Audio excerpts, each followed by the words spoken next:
पहा ऍडव्हर्ब हे प्रकरण आपण पाहत आहोत. ऍडव्हर्ब मीन्स क्रियाविशेषण. क्रियापदाबद्दल मी वाक्यामध्ये क्रियापदाबद्दल, विशेषणाबद्दल किंवा दुसऱ्या क्रियाविशेषणाबद्दल माहिती सांगणाऱ्या शब्दास क्रियाविशेषण असे म्हणतात. मग त्याचे डेफिनेशन काय? Adverb is a word which tells something about verb, adjective and another adverb is called adverb. बघा की वाक्यामध्ये क्रियाविशेषण हा शब्द असा आहे की जो शब्द या ठिकाणी क्रियेबद्दल, विशेषणाबद्दल आणि दुसऱ्या आणखी क्रियाविशेषणाबद्दल माहिती सांगतो. आता या व्याख्येपेक्षा सुद्धा आपण उदाहरण घेऊया. लक्षात बऱ्याच वेळा काय असतं की डेफिनेशन वरून जाते, पण जेव्हा आपण एखादं उदाहरण पाहतो त्यावेळेला सह उदाहरण आपल्याला ते अधिक लक्षात राहतं. I have written here 2 examples. मी या ठिकाणी 2 उदाहरण लिहिली आहेत. Geeta is nice and Geeta writes nicely. Geeta is nice या वाक्यामध्ये नाईस हे ऍडजेक्टिव्ह आहे. का? कारण हे ऍडजेक्टिव्ह अधिक माहिती सांगत आहे गीताबद्दल. कुणाबद्दल? बरोबर आहे ना? कोण नाईस आहे? इज का? नाही. नाईस हा वर्ड, नाईस हा शब्द अधिक माहिती सांगतो इज बद्दल का? नाही. नाही, तो सांगतो गीताबद्दल. म्हणून या ठिकाणी ज्या वाक्यामध्ये एखादा शब्द विशेष माहिती सांगतो नामाबद्दल तेव्हा ते विशेषण. समजलं का?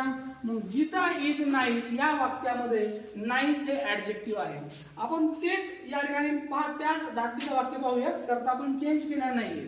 गीता राईट्स नाईसली असं वाक्य. गीता राईट्स नाईसली या ठिकाणी नाईसली हे काय आहे? ऍडजेक्टिव्ह का ऍडव्हर्ब? नाईसली हा शब्द अधिक माहिती देतो. कुणाबद्दल? गीताबद्दल का रायटिंग बद्दल? गीता. कुणाबद्दल? राईट या शब्दाबद्दल. म्हणून या ठिकाणी हा शब्द अधिक माहिती देतो आहे या ठिकाणी क्रियापदाबद्दल. कुणाबद्दल? Geeta writes nicely. गीता छान लिहिते. लक्षात. म्हणून या वाक्यातलं नाईसली हे काय झालं? ऍडव्हर्ब झालं. गीता इज नाईस या वाक्यामध्ये नाईस ऍडजेक्टिव्ह, परंतु गीता राईट्स नाईसली या वाक्यामध्ये नाईसली काय झालं? ऍडव्हर्ब. दोन्हीचा फरक कळला का? एका वाक्यामध्ये मी नाईस घेतला आहे तर त्या ठिकाणी ते ऍडजेक्टिव्ह आहे. काय ऍडजेक्टिव्ह आहे? कारण ते अधिक माहिती देत आहे नामाबद्दल. समजलं का? गीता इज नाईस या ठिकाणी नाईस हा शब्द अधिक माहिती देतोय नामाबद्दल आणि म्हणून ते ऍडजेक्टिव्ह. कारण विशेषणाचं काम काय आहे? विशेषण काय करतं? वाक्यातील कर्त्याबद्दल म्हणजे नामाबद्दल, सर्वनामाबद्दल अधिक माहिती देत जातं, आहे की नाही? आणि म्हणून ते विशेषण. परंतु क्रियाविशेषण ते करत नाही.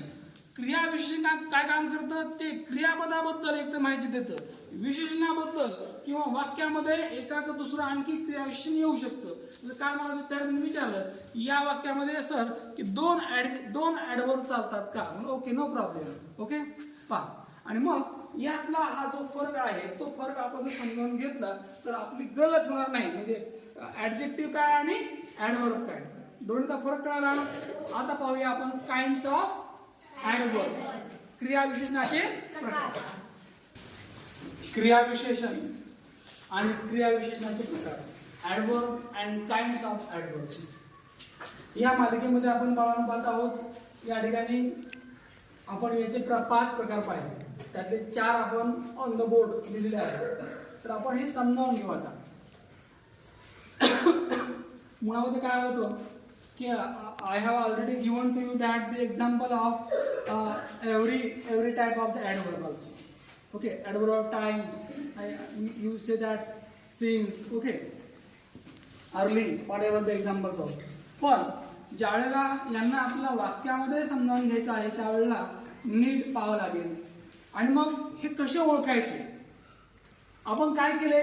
कसे पाठ केले? आपण कसे पाठ केले? आपण मी दिले आणि तुम्ही पाठ केले, ठीक आहे?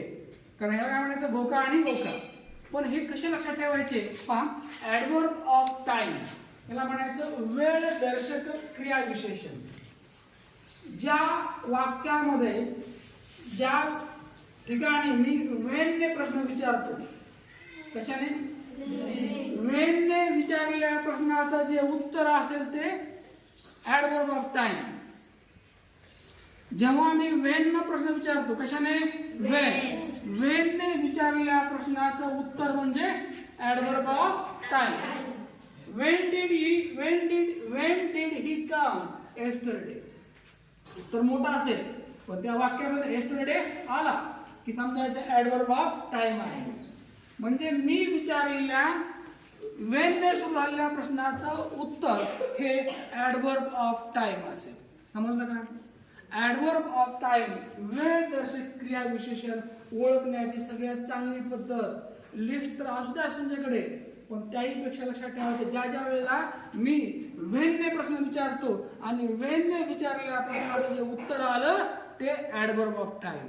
When did he come yesterday, मी म्हणा ऑन yesterday, काय जे असेल ते. ठीक आहे. पहा ऍडव्हर्ब ऑफ प्लेस हे परत तसंच. स्थळ दर्शक क्रिया विशेषण. आता हे कसं ओळखायचं की ज्या वेळेला मी वेअरने प्रश्न करेल, कशाने? वेअरने, WHERE, वेअर. वेअरने प्रश्न केला जे उत्तर येतं ते ऍडव्हर्ब ऑफ प्लेस. मी म्हटलं where does she live? Near the bus stand. Near the bus stand. लक्षात. या ठिकाणी नियर द बस स्टँड हे काय झालं? मग नियर काय झालं? हे ऍडव्हर्ब ऑफ प्लेस. समजलं का? आता ते प्रिपोजिशनचा भाग वेगळा आहे, पण मला इथं काय ओळखायचं आता? ऍडव्हर्ब ओळखायचं. हा, yes. Where does she live असं म्हणल्यानंतर मी म्हणतो near the bus stand, behind the college. लक्षात. त्या वाक्यामध्ये मी ते काय घेतलंय? तिथं ऍडव्हर्ब घेतलंय तिथं. लक्षात. म्हणून या ठिकाणी यांना नीट पाहणं गरजेचं वाटतं. पहा पुढचं काय आहे? ऍडव्हर्ब ऑफ मॅनर, रीत दर्शक क्रिया विशेषण. आता हे रीत दर्शक क्रिया विशेषण कसं ओळखायचं? ज्या वेळेला मी हाऊ न क्वेश्चन करतो, कशाने? हाऊ न क्वेश्चन केला की जे उत्तर येतं ते ऍडव्हर्ब ऑफ मॅनर असेल. जसं पहा, how did you play nicely. How did you play nicely. लक्षात. ओके. आणि म्हणून या ठिकाणी याचं उत्तर काय आलं? ओके. म्हणून या ठिकाणी हाऊने प्रश्न विचारला की मला जे उत्तर, जे काय उत्तर असेल माझं पुढच्याच, ते उत्तर, त्या उत्तराचा नेमका भाग आपण ओळखायचा. पहा ऍडव्हर्ब ऑफ डिग्री, परिणामदर्शक क्रिया विशेषण. आता परिणामदर्शक क्रिया विशेषण कसं ओळखायचं? हाऊ मच ने. कसं ओळखायचं? How much. हाऊ मच ने जेव्हा मी प्रश्न करेल त्यावेळेला आलेलं उत्तर हे काय असेल? Adverb of degree. How much lazy she is? Almost. काय उत्तर दिलं मी? ऑलमोस्ट. नेहमीच. कशी, किती आळशी ती? नेहमीच असते. लक्षात. म्हणजे जे उत्तर येतात बाळांनो, बाकी लिस्ट असू द्याच, पण हे ओळखण्याचं सगळ्यात सोपं तंत्र म्हणजे मी प्रश्न केला, आलेलं उत्तर म्हणजे त्या ऍडव्हर्बच्या प्रकाराचं ते उदाहरण असेल आणि तिथं मग तो प्रकार लपलेला आहे. लक्षात. समजते का? हा बघा, मी असं म्हटलं she is too much lazy. She is too much lazy. या वाक्यामध्ये TOO काय आहे? मला कोण सांगतो? She is too much lazy या वाक्यामध्ये TOO काय आहे? सांग. येस. हा, टू काय? तर या टू मुळे त्या ठिकाणी ऍडव्हर्ब कोणता आलं तिथं? Adverb of degree. कोणतं आलं? Adverb of degree. लक्षात. प्रश्न काय विचारलाय त्यानुसार उत्तर आपलं तयार पाहिजे. डन. ऍडव्हर्ब ऑफ फ्रिक्वेन्सी याला आपण आवृत्ती किंवा वारंवारिता क्रियाविशेषण असं म्हणतो. आवृत्ती किंवा वारंवारिता क्रिया विशेषण. मग आवृत्ती आणि वारंवारिता आपण हे जे शब्द आहेत ना हे पाहूया नीट आपण. आवृत्ती म्हणजे काय? एखाद्या गोष्टीची एखादी गोष्ट पुन्हा पाहणे. वारंवारिता म्हणजे काय?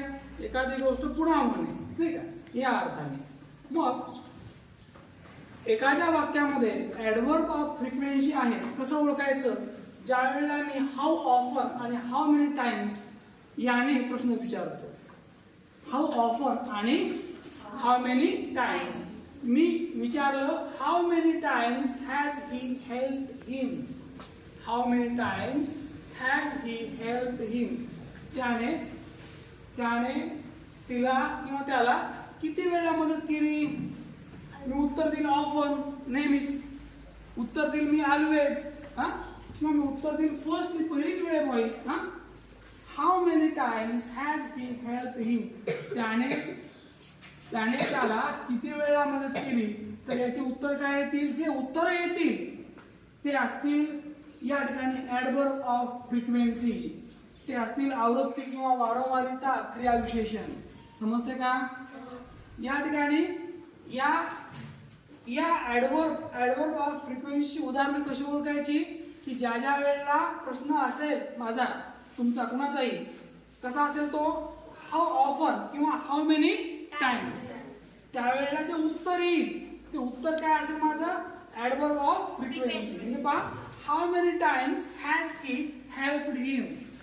या प्रश्नाचं उत्तर दिलं मी ऑफन, ऑलवेज, फर्स्टली, सेकंडली.